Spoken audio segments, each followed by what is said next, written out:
Busigny et ses trésors cachés.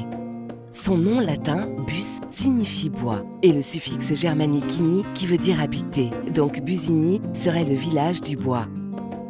La commune est située à l'extrême sud-est de l'arrondissement de Cambrai, à 9 km du Cateau-Cambrésis, à 22 km de Cambrai et à 24 km de Saint-Quentin.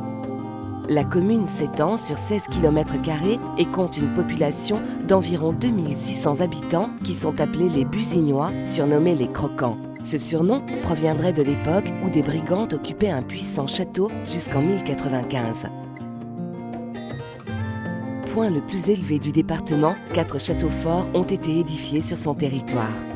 Les 2 tours monumentales, seuls vestiges d'un château de style Renaissance datant de 1755, sont inscrites à l'inventaire des monuments historiques de France en 1978.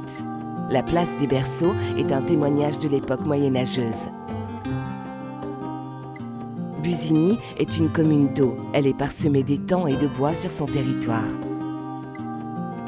La chapelle Saint-Urbain fut édifiée dans les bois près d'une source dont l'eau était réputée pour ses vertus curatives. Ce lieu de pèlerinage attirait plus de 7000 pèlerins à l'époque de la procession. 50 ans après sa disparition, la tradition renaît aujourd'hui fin mai grâce à une jeune association culturelle. L'église Saint-Médard fut édifiée au XVIe siècle et achevée en 1542.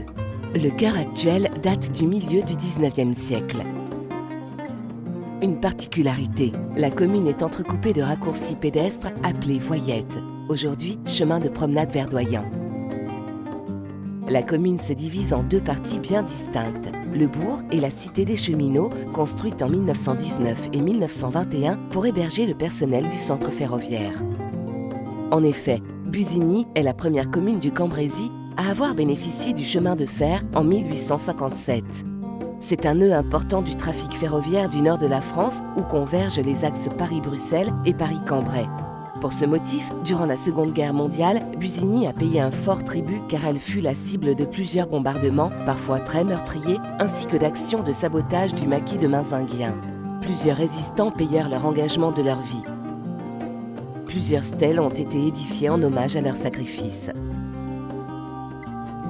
Busigny, c'est aussi un vivier économique très important où se marient entre autres de très grosses entreprises dont une société d'embouteillage d'eau minérale appelée la Source Saint-Jean-Baptiste.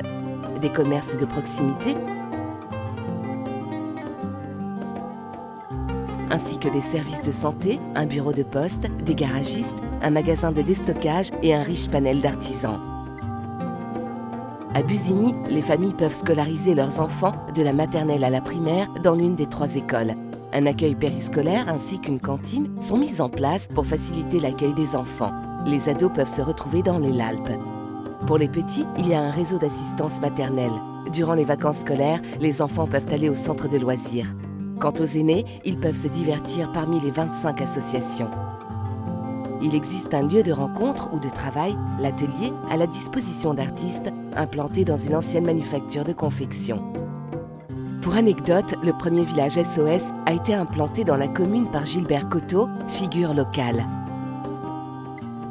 Vivre à Busigny, c'est être au cœur d'une campagne généreuse, tout en profitant d'infrastructures bien établies et d'un cadre de vie très agréable.